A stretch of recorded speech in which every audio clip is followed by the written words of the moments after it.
ไม่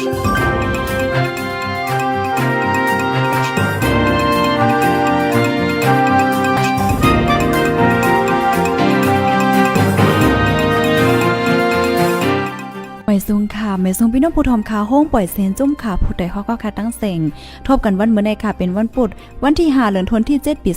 2087ทบกันด้านค่ะยินจำหอมค่ะเมื่อในกอเลยหางแห่นข่าวได้เตมาปืนผ่าปันพี่น้องค่ะอ่อนดังสู้เท่าคามาถ่อมด้วยโหคอข่าวกันค่ะในกอ RCS SSA ออกคอปืนเผายืนมือจอยเถียมไต้ฮอดเมืองไทยทบตั้งหยาบผืดนะคะข่าวเที่ยงโหนึงค่ะปังโฮบทบเจ้าคุ้มหมอสอนโฮงเฮียนธรรมาปกรรม14แลโฮมผูกโดนไม้เจมเจ้อในค่ะออค่ะออนดาวสุดออนอพี่น้องค่ะมาถ่อมข่าวโหในค่ะในก็ RCS SSA ออกคอปืนเผายืนมือจอยเถียมไต้ฮอดเมืองไทยทบตั้งหยาบผืดว่าจังหนังไหนเนี่ยค่ะวันที่4เดือนธันวาคมปี2087ของเสียวขึ้นจึงได้ตับซื้อจึงได้ RCS SSA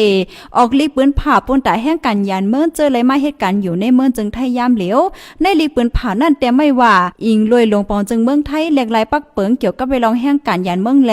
นางฮือเตเหตุการณ์ถูกแม่นจ้ำหนังปักเปิงใหม่นั่นให้อ่อนกันเฮ็ดให้ถูกแม่นจ้ำหนังปักเปิงใหม่มีเมืองไทย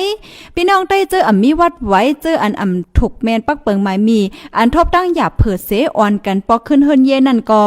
คือป้อเตงไงลมใจลองกว่ามาลองไว้กับโตมัดป่งตินลองตีอยู่เจอแน่กับสืบย้อนตั้งจอยเถียมมาเลยดี RCS มาหรือเศร้าไว้เลยดีเงาจึงลอยใต้แรงและลุ่มกับสารของเสียวขึ้นจึงใต้ไลกูตีว่าจังหนังไหนเกี่ยวกับเลยลองแน่เจ้าหานแสงหลีผู้นางลุ่มกับสารของเสียวขึ้นจึงใต้เว้งตาคีเลก็ลัดว่าจอยแถมช่วยพี่น้องอันแห่งการยันเมืองเอากันปอกมานี่ดีกว่าที่ไปเนาะเขาเอามาเผียวตีเหลี่ยมดินไปไทยในค่ะกะพอมาเผียวกันในก็เขาขาดที่จอยอันตีอยู่ที่กินแล้วก็มันก็เจอที่อาเซียเขาก็อันเขาตีจอยคนเมืองมันตางปฏิการเมืองแห่ปาดังจุ่มขติปังเจ้าจุ่มคนหนุ่มใต้เขาที่ไหนเขาขาขวัดกันไว้เฮ็ดปังกลุ่มกันพร้อมกันแต่ได้จอยนั่นค่ะเนาะค่ะแล้วก็เมื่อนังเขาว่าคือพี่น้องเขาอันมีมาปนตินฉะนั้นก็เขาขาตึกอุบกันค่ะก็เขาตีจอยเลยได้เขาขาไปกูตึกอุบกันทีค่ะอุเปตั้งไผ่ลาวาค่าเขาเฮย้อนที่ทอกขามบันคนใต้หยันเมืองเขานั่นนะครับบางคนอันเขาปอกมานั่นค่ะการหลังเขาปองเป็นได้เขาขาดที่คัดเจอจอยขนมบางเตอก็ทำมีมาปนดินมีทางที่แรกพอที่ขึ้นปอกปลาสายเมื่อก็ทำที่หญ้าเป็นเดินกินน้ำก็ปัวมีมาปนดินในปันเดียวเงินการลดการน้ำเช่นนั้นเขาสิหาไล่แก่ไข่จอมนั่นจ้ะค่ะเพราะว่าอาเซียเขามาจอยในก็มาเอากระเฮ็ดซึกแล้วแต่ว่าอย่างสิเอาเฮ็ดซึกติกามีกาวเฮ็ดซึกใจขนาดเนาะว่าเปลี่ยนไรในหาใครปันทหารถึงพี่น้องได้แห่งการยันเมืองเขาเกี่ยวกับเลยเขาเตะปอกมือขึ้นหอขึ้นเฮือนเขาใครอยู่ที่ในเมืองไทยก็เพื่อเขากลมมาหนังว่ามีวัดไว้เตรียมทนเลยถึงเขา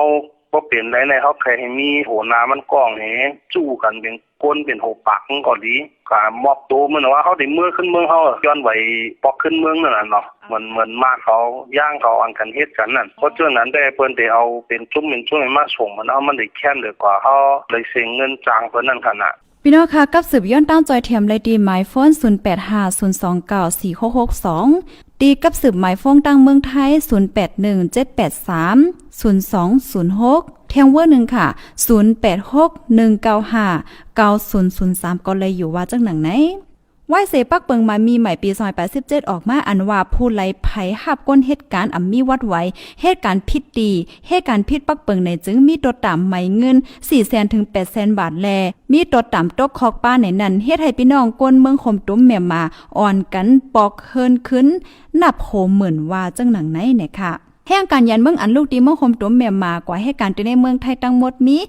2.3 ล้านก่อแห่งการอันถูกแมนจำหนังปักเปิงมามีเมืองไทยมีล้านปลายกล้วยว่าจังไหนข่าวโหได้เลยไปมาที่ห้องการข่าวปังลงจุ้มข่าวพุดได้ฮอกค่ะกำในอ่อนเอาพี่น้องค่ะมาถ่อมข่าวโหในค่ะปังหบทบเจ้าคู่หมอสอนโฮงเฮียนธรรมะโปรแกรม14แลโฮมกันผูกต้นไม้ว่าจังหนังไหน